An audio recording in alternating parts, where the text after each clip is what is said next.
La Corte Constitucional estudió una acción de tutela en la que un ciudadano solicitó la protección de sus derechos fundamentales a la dignidad humana, a la igualdad, a la salud, al mínimo vital y a la seguridad social.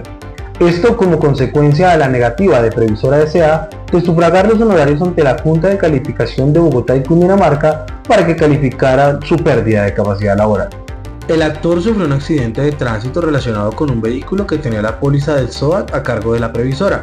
Sin embargo, la aseguradora lo calificó con un 0.0% de pérdida de capacidad laboral. Por lo anterior, el demandante le solicitó a la accionada que lo remitiera a una valoración de PCL ante la Junta de Calificación de Invalidez de Bogotá y Cundinamarca en aras de acceder a la indemnización por incapacidad que cubre el SOAT. La entidad negó la solicitud bajo el argumento de que el actor no acreditó su imposibilidad económica para pagar los honorarios ante la Junta.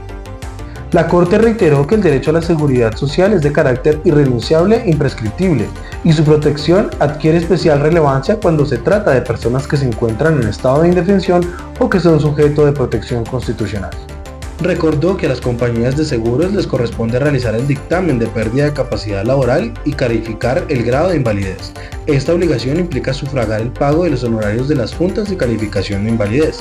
De esa manera, consideró que Previsora vulneró el derecho a la seguridad social del accionante al negarse a realizar el pago de los honorarios porque desconoció que en calidad de compañía de seguro le correspondía determinar la primera valoración de PCL porque asumió el riesgo de invalidez y muerte. En consecuencia, la Corte concedió el amparo de los derechos fundamentales del accionante. El presidente de la República, Gustavo Petro, solicitó ante la Corte Constitucional una audiencia pública sobre la reforma pensional. El presidente envió una solicitud formal a la Corte Constitucional para que convoque una audiencia pública en el marco del proceso de control de constitucionalidad de la Ley 2381 de 2024, que establece un nuevo sistema de protección social integral para la vejez, invalidez y muerte de origen común. Lo anterior cobra mayor sentido cuando en la actualidad la Procuraduría solicitó a la Corte Constitucional avalar la reforma pensional teniendo en cuenta que la ley aprobada en 2024 respeta los estándares legales mientras subraya el impacto anticipado sobre el sistema de pensiones del país. El Congreso de la República admitió la creación de la estampilla en pro de la Institución Universitaria Digital de Antioquia. Ha sido aprobada la ley con la cual se autoriza a las asambleas departamentales de todo el país para que emitan la estampilla Pro Institución Universitaria Digital de Antioquia, con el fin de asegurar su financiamiento, atendiendo la necesidad de fortalecer el proceso de implementación y desarrollo de nuevas tecnologías de la información y la comunicación en la educación superior pública en beneficio de las poblaciones más apartadas de la geografía nacional.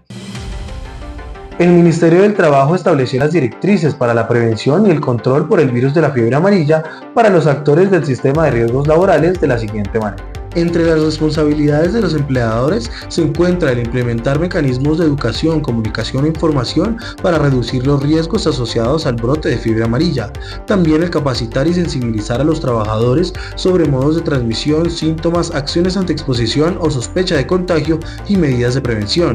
Entregar y hacer seguimiento al uso adecuado de elementos de protección personal. Diseñar e implementar protocolos para el control de vectores. Establecer protocolos de vigilancia para detectar síntomas y remitir casos sospechosos a las IPS reportando a la ARL y EPS si se confirma el diagnóstico, priorizar el riesgo biológico en la matriz de identificación de peligros y actualizar los controles requeridos en zonas de influencia. También implementar protocolos de intervención en salud mental para mitigar el impacto psicológico del brote, atender las orientaciones y recomendaciones de las ARL y el Ministerio de Salud, identificar población susceptible y aplicar estrategias de vacunación según la resolución 691 de 2025 sin que la vacunación sea la única medida de control y vigilar la salud en el trabajo, controlar el ausentismo y promover espacios seguros y saludables. En cuanto a las responsabilidades de las ARL, está el realizar campañas y capacitaciones sobre la reducción del brote de la fiebre amarilla, sensibilizar sobre el impacto en la salud mental derivado de la emergencia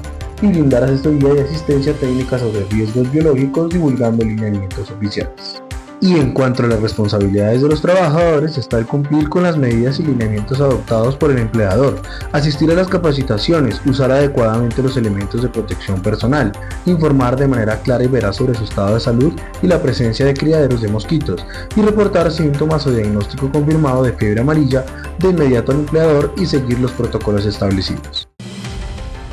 La Corte Suprema de Justicia, en su sala de casación laboral, indicó que son las administradoras de fondos pensionales y no el afiliado quienes tienen la obligación legal y ética de establecer condiciones para que sea concedida cualquier tipo de prestación.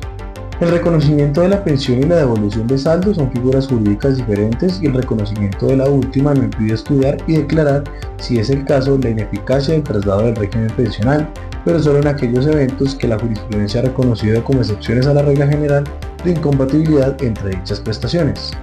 Esto es, primero, cuando el afiliado causó el derecho pensional antes de que se reconociera la devolución de saldos. Segundo, cuando el fondo pensional empleó un requisito inconstitucional o una norma sustantiva inaplicable al momento de realizar el estudio pensional. Y tercero, cuando el afiliado siguió cotizando después del reconocimiento de la devolución de saldos y no cobró el monto otorgado por dicho concepto. En el caso en concreto se corroboró que el demandante tenía cotizadas 1.204,57 semanas a febrero del año 2005, es decir, más de las 1.150 exigidas por el artículo 65 de la Ley 100 de 1993 para la pensión y adicionalmente contaba para el año 2008 con más de 57 años, por lo que resultó más que evidente que la AFP incumplió su deber de información y por lo tanto se confirmó la declaratoria de ineficacia del traslado del accionante del régimen de prima media con prestación definida al RAIS y consecuentemente su reconocimiento pensional. Somos ASLeyes, Asistencia Jurídica al Magisterio.